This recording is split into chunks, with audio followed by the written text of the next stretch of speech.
I'm sure we've all seen creatoroly's edits all over Instagram. They're smooth, simple, but super hard to replicate. In this video, I'm breaking down exactly how to recreate his style and the entire process from start to finish. And don't worry, I'm leaving everything in. The first thing is the actual UI. I use shape layers for the circles and the search bar. I grabbed some free SVGs from FreePick, not sponsored by the way. I add a white fill to the shapes, add a slightly darker stroke at around 1px, and a really subtle inner shadow. To add inner shadow, right click the layer, go layer styles, and you'll see the inner shadow option. I kept it really minimal here at around 6%. Be careful with adding too much inner shadow because it'll end up looking like this. Lastly, I add a rounded rectangle underneath for the iPhone home bar. Now, the fun part, animation. I add position and size keyframes, make the home bar go from right to left, and reduce the X scale of the bar. And then behind it, I'm gonna add a bunch of rectangles. It can be any height you want, but I tried to make the width a little skinnier so that I could fit more colors in. I track matte the rectangle to the main home bar, add position keyframes going from right to left, add fast box blur, and make the radius around 3. And then duplicate the rectangle, change the color, and stagger it. I repeat this process 3 or 4 more times, changing the colors to different versions of pink and blue. So obviously, me being me, I try to add deep glow on it, because deep glow makes everything look better, right? But no, it's too much. It doesn't add anything, and sometimes the move is not adding another effect. Fast box blur stays on, deep glow goes. And here's where I hit my first real problem. I want the home bar to morph into a circle while it also moves up, but I already have size keyframes on it, and you can't overlap size keyframes on the same layer. So we have to innovate. I deleted the size keyframes, used scale for the entry instead, and now the size and roundness keyframes are free for the morph. And yeah, scaling a rounded rectangle technically warps the corners, but the in-graph is so fast, you literally cannot see it. Then it's just time in the graph editor, adjusting curves, spacing keyframes, doing the same thing to every other layer. I'll be honest, this took a while. What you're seeing right now is the speed up version, because watching me nudge keyframes for 30 minutes is not content. Now that we're done with the second move, I add another null and connect it to the first one. The circle is going to travel down to the left side of the search bar and shrink into that little Apple typing cursor. I don't know what it's actually called, but you know the one. Now, the search text and the desktop icon need to get out of the way. Duplicate the search background, add fast box blur, mask the icon to it, and animate them in opposite directions. Do the same thing for the text. What that does is make them blur out through the edge instead of just leaving. Then, a bit of back and forth, alternating the keyframes, a little bounce on the null. I'm also going to add a curve to the position keyframes. To do this, hold a right click on the pen tool, go to the convert vertex tool, click both of the points, and adjust the curve as you see fit.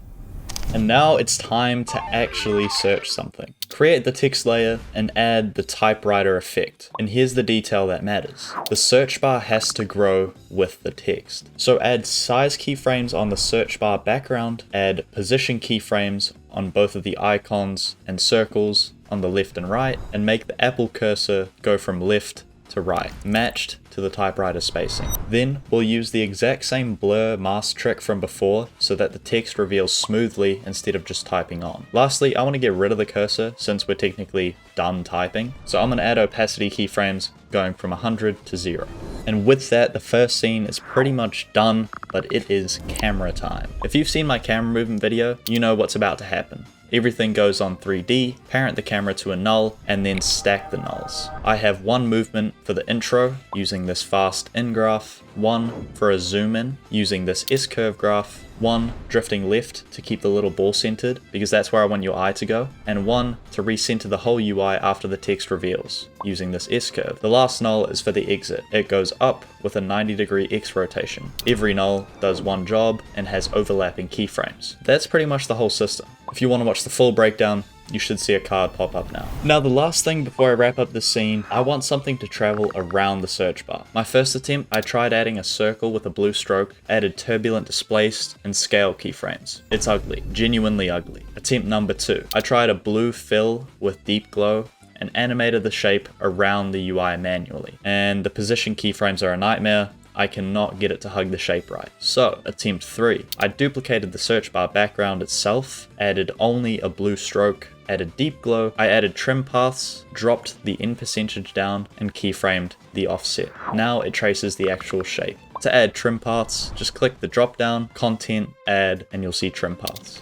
And real quick, if you like any of these videos, I want you to punish that subscribe button for being a bad boy. I'm trying to get to 10k subs by the end of July and make you a better video editor along the way. Now we're ready for scene 2. This one opens a little bit differently. We're gonna make it glitch. And once you see how this effect actually works, you're gonna be mad at how dumb it is. In fact, it's probably the dumbest technique in this entire video. Let me show you. First things first, I'm the realist. We'll use the text tool. I have a plugin called Text Exploder to separate the words into individual layers, but you can always do it manually. For the glitch effect, grab the rectangle tool and cover the first word. Do the same thing for the second word. The way you sell the glitch is stupidly simple. The rectangle only exists for 2 or 3 frames. The rectangles reveal each word, and then I add a couple more scattered randomly across the screen. They flash in and out so fast your brain reads it as a jitter. Now, we need some camera movement. Make all the layers 3D, add a camera, and parent it to a null. The last scene exited going up, so this one enters going up too. This movement is what's going to make these 2 separate comps feel like one continuous edit. Add position keyframes, drag the position downwards on the first one, and then add this graph. After that, I messed around with a blurred rectangle. Create the rectangle, position it on the bottom third of the text, add fast box blur, and set amount to around 25. Lastly, track matte it's the words, and you'll have this linear gradient effect on the text. Now for the actual concert UI, I use the rectangle, circle, and text tools to create everything you're seeing right now. Quick note, everything about how this is arranged, the spacing, hierarchy, why your eye goes where it goes, that's all stuff I've covered in my design principles breakdown. Links up there if you want the full breakdown. Then I animate it in layers. I add size and position keyframes to the background, going down to up, as well as decreasing the Y size. After that, I attach a null to all of the layers. Add position keyframes going from right to left, and space them out equally. The next step here is to play around with the spacing and the graph. I ended up using this graph on the null and this one on the rectangle, both spaced out like this. To animate the remaining layers, I added position and opacity keyframes on each of them, spaced out by about 6, dragged them down, added some bounce, and then used this graph. The most important detail, remember to raise the right handle in the graph editor. And last but certainly not least, I added one more detail. I set fill keyframes on the background to go from a light blue to the original green color. Then it's copy paste time. I used the exact same setup on all 4 of the boxes and another camera movement to center everything in the comp. It's sped up because you get it. The final part of the scene is getting everything to leave. I add a null to each one of the boxes, add position keyframes exiting down, space them out, and add this graph. Then I stagger everything. I actually overdid it the first time around. It was way too spread out and it took forever for everything to leave. So I make the stagger tighter, and here's the final result. Scene 3. This is the outro of the edit where we'll show the logo. So first thing is the font. And for a logo, the font basically is the design. I went with SF Pro because it's clean, modern, and I don't know, Apple. Then I added an underline. Instead of using the rectangle tool, grab the pen tool, click where you want the line to start, hold shift, and click where you want the line to end. I added a blue stroke and a thickness of 6 pixels.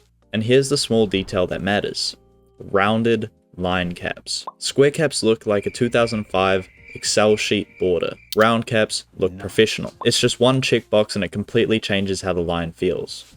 Now, animating it. I add position and size keyframes. It draws in from left to right and the X size goes from small to big. Space the keyframes out and then add this in graph. It's the same curve logic we've been using this entire video. Then the glitch again. But I used it a little differently this time. In scene 2, the rectangles were revealing the words. Here, there's no reveal at all. Grab the rectangle tool and scatter smaller rectangles over and around the word. Each one should stay on for 2 or 3 frames. And you guessed it, it's camera time. Scene 2 exited going down, so this scene enters going down. I made all the layers 3D, added a camera, and parented the null. I put keyframes on the position, going from up to down, spaced them out, and added this graph. Then I made another null, linked the first one to the second, and added this zoom out using an out graph. The zoom out lands the edit back where it started. So when this plays on Instagram and it loops, you don't realize it's playing back. An edit that loops nicely gets watched 2 or 3 times, and watch time is the entire game. That zoom out is doing more for the edit's performance than any effect in it.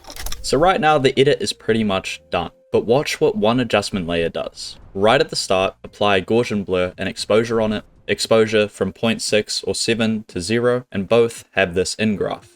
Now, the part where the ball becomes the cursor, that moment needs a hit of energy. So I add an adjustment layer and apply my signature shake on it. I'll be straight with you, this shake is my own preset. It's my secret sauce, and it isn't public. But if this video hits 1k likes, I'll drop it. Next are scene transitions. It's the same concept as the first one, add an adjustment layer, apply Gaussian blur and exposure, but this time the keyframes are different. Instead of starting high and settling, this one spikes. Blur goes from 0 to 25, back to 0. Exposure goes from 0 to 0.7, back to 0. Easy ease all of the keyframes. So right at the cut, the whole frame blooms with a flash of light and blur and lands clean on the other side. It's basically a light leak transition built from 2 effects. Then I paste the exact same adjustment layer onto the next scene transition to keep the edit consistent. After that, everything gets pre-comped and copy-pasted so the edit loops. The end feeds the beginning and plays again. Last thing, the outro. Add a black background, your name, and apply the deep glow effect. I usually put a zoom in and out using scale keyframes and another shake on the entrance, but you do you. And that is everything. 3 scenes, camera, finishing touches, loop. Here's the whole thing from start to finish.